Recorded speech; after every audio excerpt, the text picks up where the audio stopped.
నల్గొండ జిల్లా మిర్యాల ప్రాంతంలో ఉన్నటువంటి కల్లెపల్లి దేవాలయంలో గిరిజన ప్రాంతంలో ఉన్నటువంటి భక్తులందరికీ కూడా చాలా సుప్రసిద్ధమైనటువంటి దేవాలయము. ఇది ఇక్కడ ఉన్నటువంటి వారందరూ కూడా తమ ఏలవేల్పుగా కొలుస్తూ ఉంటుంటారు. వారికి ఏ ఆపద ఉన్నా ఏదున్నా కానీ ఇక్కడ మొక్కుకుంటే తమ సమస్యలు తీరుతాయి, తమ ఆశలు తీరుతాయని వేలాదిగా మంది ఇక్కడ భక్తులు తరలి వస్తుంటారు.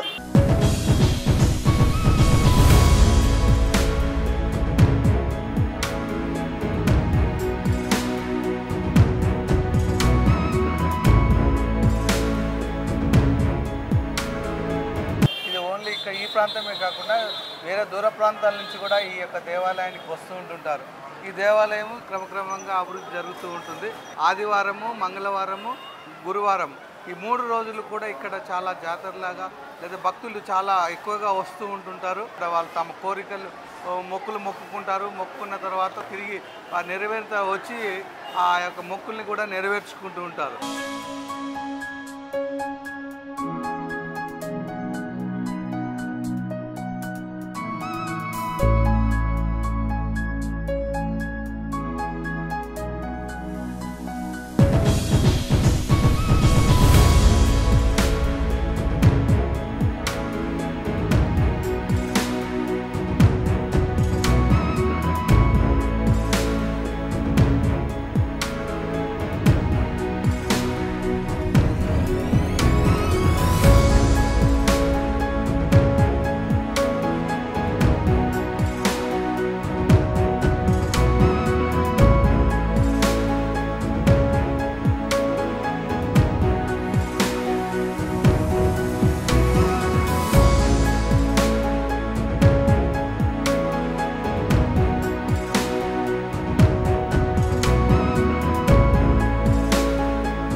దేవాలయానికి ప్రధాన పూజారిగా ఉన్నట్టు దిరావత్ వెంకటేశ్వర నాయక్ ఉన్నారు.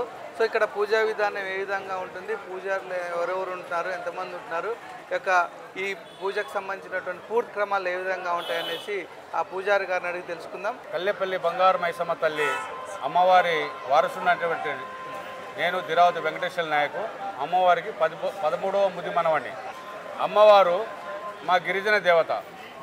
మా తాతలు ముత్తాతల దగ్గర నుంచి అమ్మవారికి మా కులాచార ప్రకారం, మా సాంప్రదాయ ప్రకారం, మా బంజారా సంస్కృతి ప్రకారము ప్రతి 2 ఏళ్లకు ఒకసారి మా ఆనవాయితీ పద్ధతిలో మేము జాతర నిర్వహించుకుంటాము. ప్రతి 2 ఏళ్లకు ఒకసారి నిర్వహించుకునే జాతరలో ప్రధానంగా ఉన్నటువంటి అమ్మవారికి సమర్పించే దున్నపోతులు ఒక 10 దున్నపోతులు బలిస్తాం. వెనకటి కాలంలో మా తాతలు ముత్తాతలు వచ్చినటువంటి 500 కానీ 1000 కానీ 2000 కానీ దున్నపోతులు మొత్తం నరికి అమ్మవారికి బలిచ్చి ఊరు చుట్టూ బలి తిరిగిన తర్వాత ఈడ పెద్ద బావి తవ్వి ఆ బావిలో మొత్తం బొందబెట్టేది అమ్మవారికి సమర్పించే దున్నపోతులు. రాను రాను అమ్మవారి భక్తులు పెరిగారు, ఆదాయం పెరిగింది. ఇన్ని దున్నపోతులు కోస్తే చట్టం ఒప్పుకోదు అనే ఉద్దేశంతో ఆ దున్నపోతుల్ని ఆచార ప్రకారం పండగ సందర్భంగా ఒక 10 దున్నపోతులు బలిచ్చి అమ్మవారికి పండగ నిర్వహించుకుంటాము. ప్రధానంగా అమ్మవారికి కల్లెపల్లి బంగారు మైసమ్మ తల్లి చాలా పవిత్రమైన తల్లి. ఈ అమ్మవారు భక్తులు కోరిన కోరికలు నెరవేరుస్తున్నది. అనేక సందర్భాల్లో ఇక్కడికి వచ్చినటువంటి భక్తులు గుంటూరు జిల్లా నుంచి కానీ, నల్గొండ జిల్లా నుంచి కానీ, ఖమ్మం నుంచి కానీ, హైదరాబాదు, రంగారెడ్డి, ఉమ్మడి ఆంధ్రప్రదేశ్, తెలంగాణ రాష్ట్రంలో ఉన్నటువంటి ఉమ్మడి అన్ని జిల్లాల నుంచి దాదాపుగా ఇక్కడ కల్లెపల్లి బంగారు మైసమ్మ దగ్గరకు ఇచ్చేస్తున్నారు. అదేవిధంగా పక్క రాష్ట్రాలు ఉన్నటువంటి రాజస్థాను, మహారాష్ట్ర, కర్ణాటక, తమిళనాడు, పశ్చిమ బెంగాల్ రాష్ట్రాల నుంచి కూడా ఈ జాతర సందర్భంగా అమ్మవారికి దర్శనాని కోసం వస్తుంటారు. అయితే ప్రధానంగా ఏంటంటే అమ్మవారు చాలా మహిమగల తల్లి. సంతానం లేనోళ్లకు భార్యాభర్తలు తడిబట్టలతోటి అమ్మవారి గుడి చుట్టూ 11 సార్లు ప్రదక్షిణ చేసి పూజారులు ముడుపు కట్టించి వాళ్లకు పూజ చేసిన పిదప అనేక సందర్భాల్లో వచ్చినటువంటి భక్తులకు 100కు 100% సంతానం కలుగుతుంది. అదేవిధంగా పై చదువుల రీత్యా ఇతర దేశాలు పోయే విద్యార్థులకు వీసా కానీ పాస్పోర్ట్ కానీ లేకుంటే చదువు రీత్యా పోయినా వాళ్ళు చదువులో కానీ ఉద్యోగం రీత్యా పోయేటోళ్ళకు ఉద్యోగం రీత్యా కానీ అన్ని విధాలుగా అమ్మవారు చాలా మహిమగల్ల తల్లి కాబట్టి నమ్ముకొని అమ్మవారి దగ్గరకు వచ్చి కొబ్బరికాయని కొట్టి ముడుపు కట్టేసి వాళ్ళు వెళ్తూ ఉంటారు.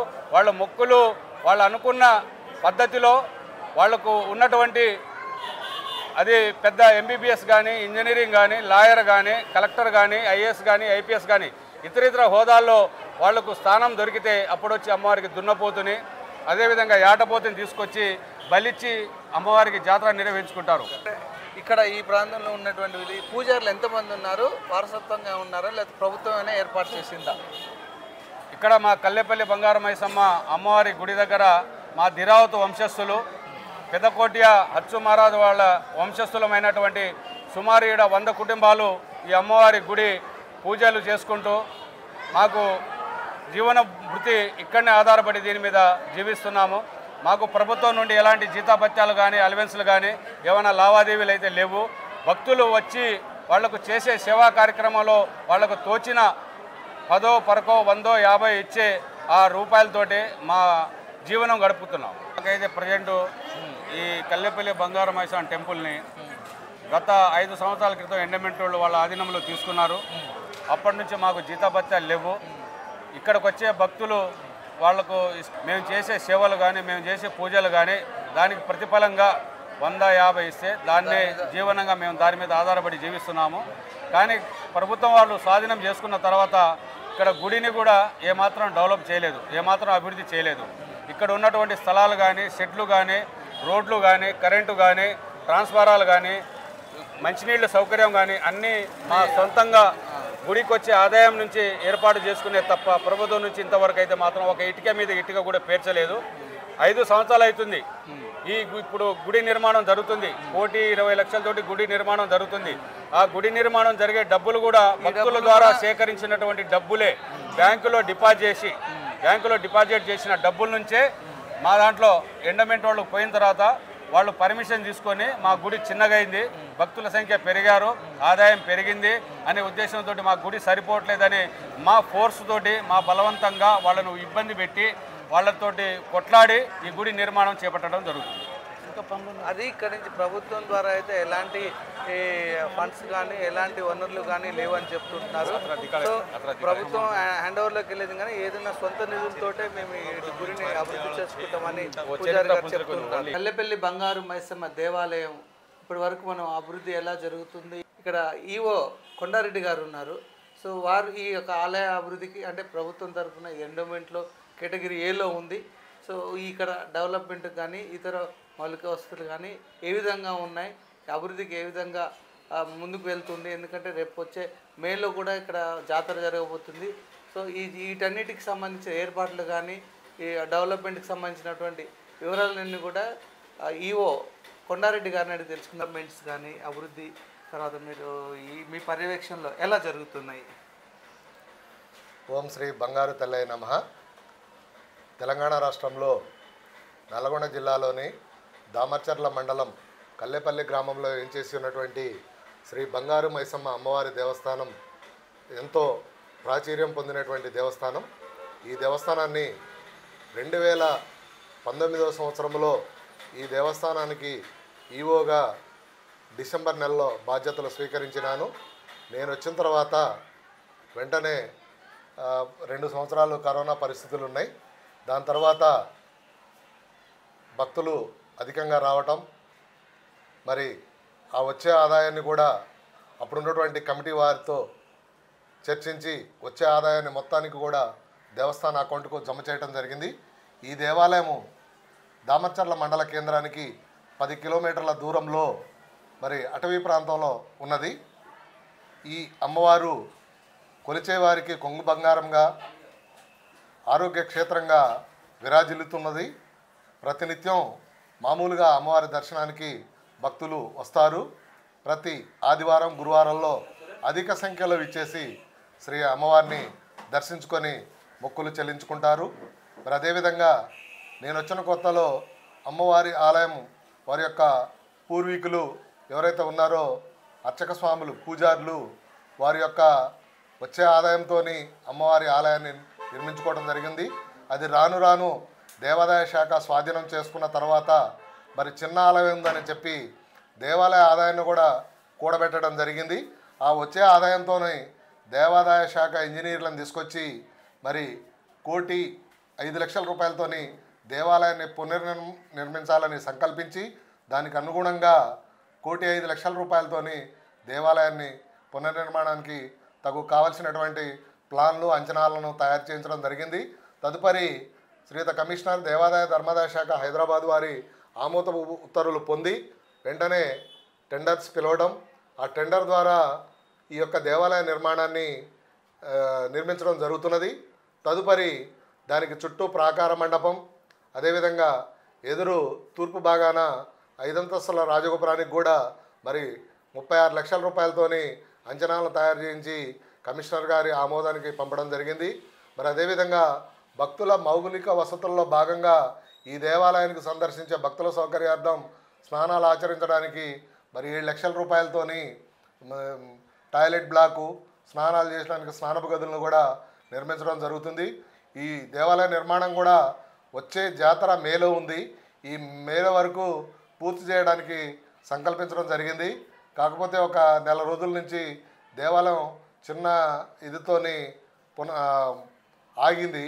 మళ్ళీ వెంటనే ఆ నిర్మాణాన్ని కొనసాగించి వచ్చే జాతరకి అది కంప్లీట్ చేయాలని సంకల్పం. మరి ఆ తర్వాత మేలో జాతర ఉంది. ఈ జాతరను కూడా పూర్వం కంటే వైభవంగా నిర్వహించడానికి మరి ఉన్నటువంటి కమిటీ పెద్దలతోని ఆలయ చైర్మన్ గారు, కమిటీ వారు, ఆలయ మరి కల్లేపల్లి గ్రామ పెద్దలందరితో కూడా చర్చించి ఈ దేవాలయాన్ని ఎంతో పూర్వ వైభవం తీసుకురావాలనేది నా యొక్క రెగ్యులర్ టెంపుల్ మేళచెరువుకి 70 కిలోమీటర్ల దూరం ఉన్నప్పటికీ కూడా నేను ఎంతో ఇబ్బంది పడుతూ కూడా ప్రతి వారం ఈ దేవాలయానికి వచ్చి భక్తులకు కనీస మౌలిక వసతులు అందించాలని మరి దేవాదాయ శాఖ నుండి ఎప్పటికప్పుడు మరి కమిషనర్ గారిని అనుమతులు పొంది ఈ దేవాలయాన్ని పూర్తి స్థాయిలో నిర్మించి భక్తులకు సౌకర్యాలు కల్పించాలనేది ఉద్దేశం. ఇక్కడ పనిచేసేటటువంటి పూజారులు వారు ఈ యొక్క పూర్వీకులు వారి ఆచార సాంప్రదాయం ప్రకారంగా వారు చేసుకుంటూ వస్తున్నారు.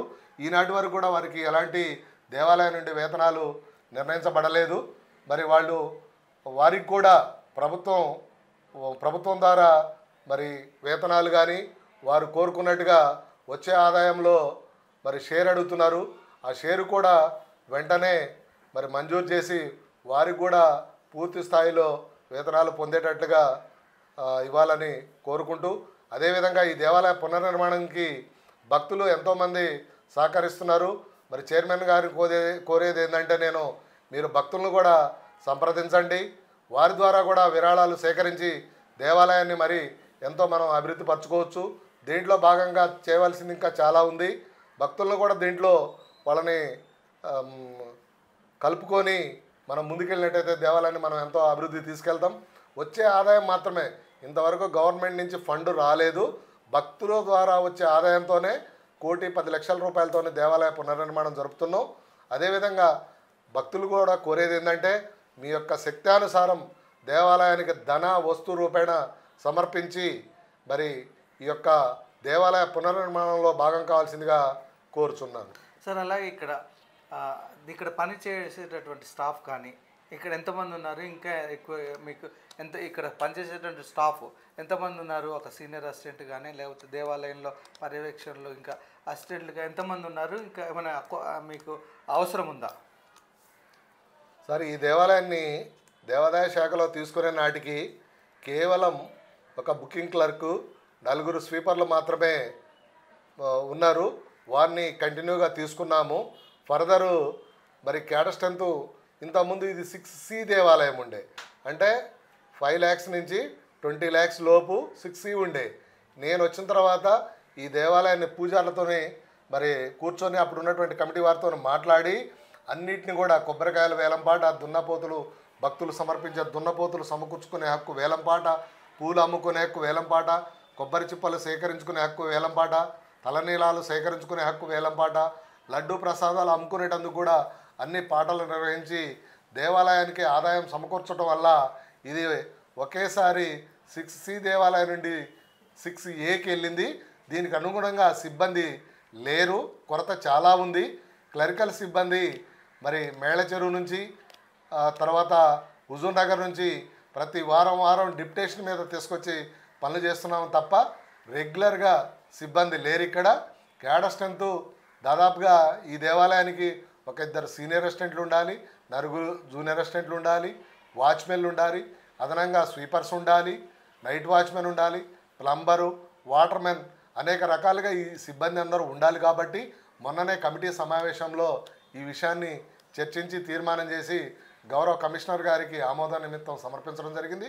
త్వరలో రాగానే మరి ఈ నియామకానికి కమిటీ వారితో చర్చించి మళ్ళీ కమిషనర్ గారికి కూడా ఆమోదానికి పంపి అనుమతి తీసుకొని ఈ సిబ్బందిని అపాయింట్ చేయడం జరుగుతుంది సార్. ఆదాయం ఎండోమెంట్లోకి 6A కేటగిరీకి వెళ్ళిన తర్వాత కూడా ఇక్కడ తగినటువంటి సిబ్బంది లేకపోవడం భక్తులకు అసౌకర్యంగా ఉంటుంటుంది. ఇక్కడ క్యూ లైన్లో కావచ్చు, టికెట్లు అమ్మే దగ్గర కావచ్చు, ఇతర పరిసర ప్రాంతాల్లో యొక్క పర్యవేక్షణ ఇబ్బందిగా ఉంటుంటుంది. కాబట్టి దానికి తగినటువంటి సిబ్బంది కూడా కావాలని కోరుతున్నారు ఈవో గారు. ఆ ప్రతిపాదనలకు అనుగుణంగా మరి ప్రభుత్వం కూడా తగిన సిబ్బందిని ఇస్తే బాగుంటుందని కోరుకుంటున్నారు. కెమెరామెన్ వీరబాబుతో రాజ్ కుమార్, K2 న్యూస్.